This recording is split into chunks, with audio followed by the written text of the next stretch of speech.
오늘은 지난 시간에 함께 나누었던 믿음에 대하여 이제 바울이 이야기를 하는데요. 이제 구약의 대표적인 인물인 아브라함을 제시하고 있습니다. 아브라함을 왜 제시하고 있는가? 이것이 굉장히 중요한 건데요.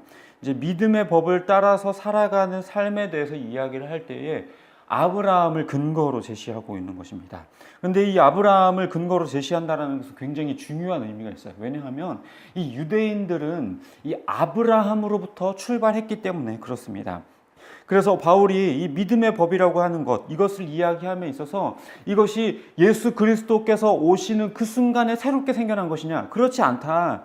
이미 아브라함, 율법이 있기도 전에, 할례가 있기도 전인 아브라함 때부터 이미 믿음의 법으로 살았다라는 것을 증명하기 위해서 바울은 이 아브라함을 제시하고 있는 것입니다. 흔히 우리가 생각하기에 구약 시대에는 율법으로 살았다라고 그냥 뭔가 막연한 그런 생각을 우리가 가지고 있는 것이죠. 그런데 율법이 등장하기 이전인 이 아브라함 때부터 이미 믿음의 법으로 이가 의롭게 되었다라는 사실을 증거로 내세우면서 결국에 이 유대인의 출발 역시도 믿음으로 의롭게 되었다라는 것을 시사하는 바이기 때문에 그렇습니다.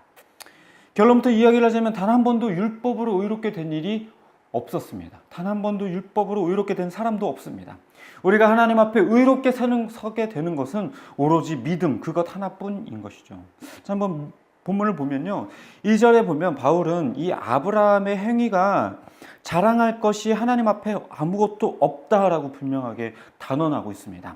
그러면서 그 성경적인 근거를 제시하겠다. 3절에 성경이 무엇을 말하느냐 라면서 말하는데 이 아브라함이 하나님을 믿음에 그것이 그에게 의로 여겨졌다라고 분명하게 이야기를 하고 있는 것이죠. 그러면서 그의 논리는 이렇습니다. 일하는 사람이 월급을 받았다면 그것은 너무나도 당연한 것이다. 일을 한 것에 대한 보수를 받은 것이기 때문에 그건 너무나도 마땅히 받아야 할 것이라는 거죠. 그러나 일하지 않은 사람이 만약에 보수를 얻게 되었다면 그것은 권리가 아니라 은혜인 것이죠. 하나님께서 우리에게 이렇게 행하신다라는 것입니다. 우리가 아무것도 하지 않았을 때, 우리가 행위로서 그 어떤 의로운 조건들을 만들어내지 않았을 그때에 하나님께서 우리들의 믿음을 의로 여기시고 우리를 의롭다 칭하셨다라는 것이죠. 여기서 믿음을 의로 여겨주셨다라는 이 표현은 실제로 그 사람 안에 어떤 믿음의 근거가 있어서 그 사람의 그 믿음을 보고 하나님이 너는 믿음이 있으니까 너를 의롭다 칭해줄게 이렇게 한 것이 아니라는 거예요. 이 믿음이라고 하는 것은 하나님이 주시는 은혜에 대해서 받아들이는 것을 말하기 때문에 그러한 자를 의롭다라고 여기셨다라는 것이지 하나님의 은혜가 있기도 전에 믿음이 있었다라는 말은 절대로 아닙니다.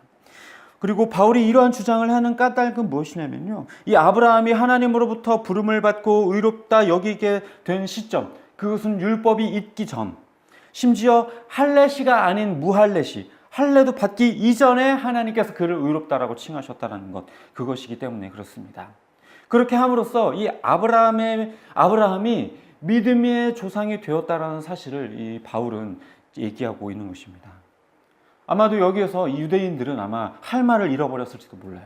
왜냐하면 이 유대인들은 어떤 생각을 가지고 있었습니까? 자기들이 가지고 있는 율법, 자기들이 몸에 새긴 이 할례, 이것이 하나님의 선민이라고 하는 증거이기도 하고 우리가 이 율법을 통해서 의로운 존재라는 것을 내세우는 그런 존재들이었는데 바울의 이야기를 통해서 아브라함, 즉 율법도 있기 전에 할례도 있기 전에 아브라함은 그렇다면 어떻게 의로워졌냐? 어떻게 하나님 앞에 설 수 있는 존재가 되었냐? 그것은 그의 믿음으로 의롭게 된 것이지 않느냐?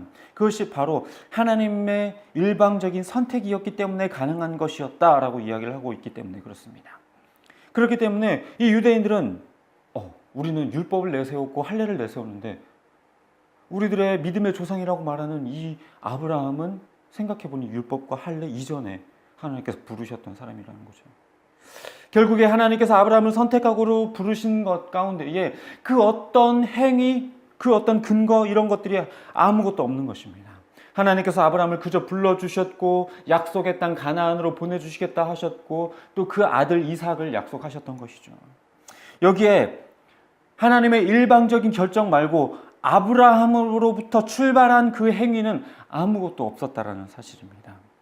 그래서 바울은 그렇게나 율법을 애지중지하고 할례를 목숨처럼 여기는 그 유대인들에게 분명하게 말하고 있는 것이요. 너희 조상이라고 하는 이 아브라함, 율법 없이 지낸 사람이었다.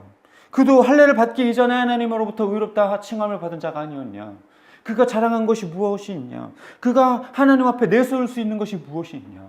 그가 행위로서, 그 어떤 행위로서 하나님 앞에 내세울 수 있는 게 무엇이 있냐. 아무것도 없다. 자신의 공로는 아무것도 없다. 오로지 하나님의 일방적인 결정에 의해서 선택되었을 뿐이다. 라고 이렇게 분명하게 지적하고 있는 것입니다.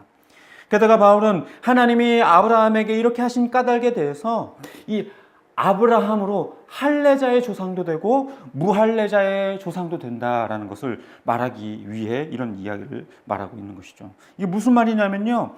아브라함을 통해 민족적인 이 유대인, 그들의 조상이 육체적인 조상이 되었죠. 그래서 즉 할례자, 이 할례자라고 말하는 것은 유대인을 뜻하는데요. 이 유대인의 조상이 될 수 있었다라는 것입니다. 또 반면에 그가 할례를 받기 이전에 그가 믿음의 조상으로 하나님께서 택하셨기 때문에 그로 인하여서 무할례자, 즉 이방인들, 하나님을 믿지 않았었던 그 이방인들도 이제 하나님의 백성, 즉 아브라함의 후손이 될 수 있었다라는 것을 이야기하고 있는 것입니다. 결국에 할례자의 조상, 이 유대인의 조상이라고 여겨졌던 이 아브라함을 내세움으로써 율법을 가지지 못했었던 이방인들의 조상이기도 하다라는 것을 이들에게 분명하게 가르쳐주고 있는 것입니다. 그러면서 동시에 이 믿음의 법이 얼마나 중요한 것인가를 우리에게 가르쳐주고 있는 것이죠. 결국에 이로써 바울은 이 유대인이나 이방인이나 다 여전히 동일한 조상을 두고 있는 동일한 믿음의 존재들이다라는 것을 증명하고 있는 것입니다. 결국에 유대인이라고 해서 특별한 존재도 아니고 이방인이라고 해서 하찮은 존재도 아니라는 것을 분명하게 이야기하고 있는 것입니다. 유대인들만 아브라함의 후손이고 이방인들은 아브라함의 후손이 아니냐? 그렇지 않다라는 거예요.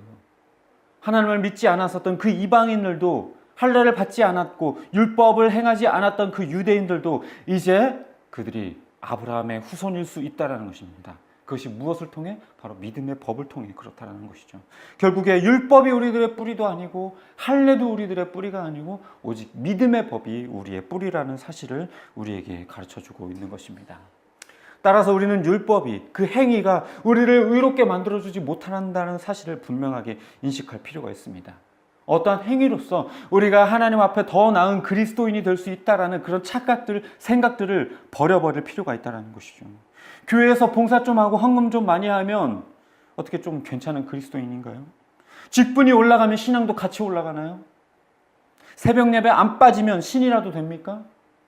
그렇지가 않죠. 그런데 왜 우리는 그런 것들을 어떤 자랑거리로 여기면서 다른 사람들과 비교하면서 나는 조금 더 괜찮은 사람, 나는 그래도 괜찮은 기독교인이라고 하면서 우월감을 가지려고 할까요?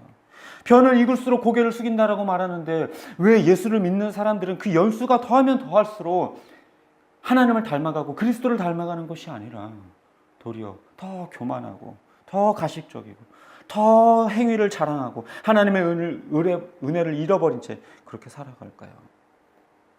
교회 안에서 내가 어떤 직분을 가지고 있느냐, 내가 어떤 봉사의 자리를 하고 있느냐, 내가 어떤 사명을 가지고 있느냐, 내가 어떤 예배에 얼마나 잘 참석하느냐, 헌금을 얼마나 많이 하느냐, 그것이 결코 우리의 자랑거리가 아니라는 거예요. 아무것도 아닌 우리를 택하여 불러주시기 위해 주 예수 그리스도를 우리에게 보내주신 하나님의 그 은혜, 우리를 위해서 피 흘리셔야만 했던 예수님의 그 공로, 그 고난, 그것과 비교할 때에 그 작은 행위들을 우리가 어떻게 자랑 삼을 수가 있겠습니까? 교회 안에서 우리가 갖게 되는 직분이나 사역의 자리는 우리의 신분이나 신앙의 높이를 말해주는 게 절대로 아닙니다. 또 교회 안에서 행하는 그 어떤 신앙적 행위도 우리의 자랑거리가 될 수가 없습니다. 내가 잘했네, 네가 잘했네, 그렇게 따질 수 있는 기준이 아니라는 겁니다. 어느 누구도 자신의 의로운 행위로 구원받아서 그리스도인이 된 사람은 아무도 없어요. 저와 여러분이 이렇게 예배 드릴 수 있는 것, 하나님 앞에 설 수 있는 것, 우리들의 그 어떤 행위로서 근거를 삼을 수 있나요? 아무것도 없습니다.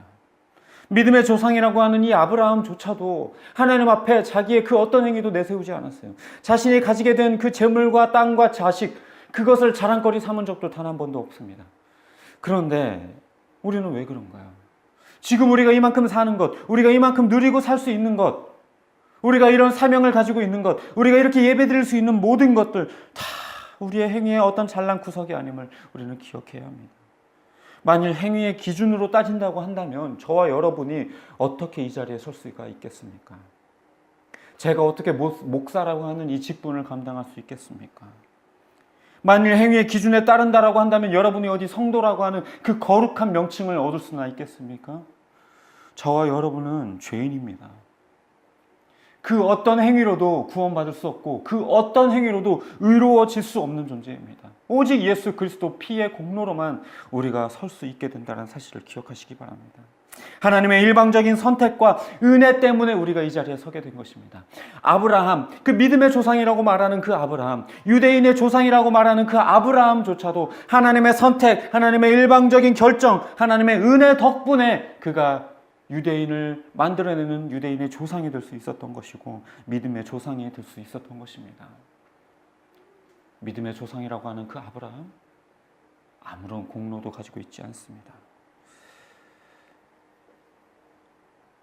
바라기는 저와 여러분이 오직 예수 보혈의 공로를 의지하고 그것을 바라보면서 믿음의 법 안에서 살았으면 좋겠습니다.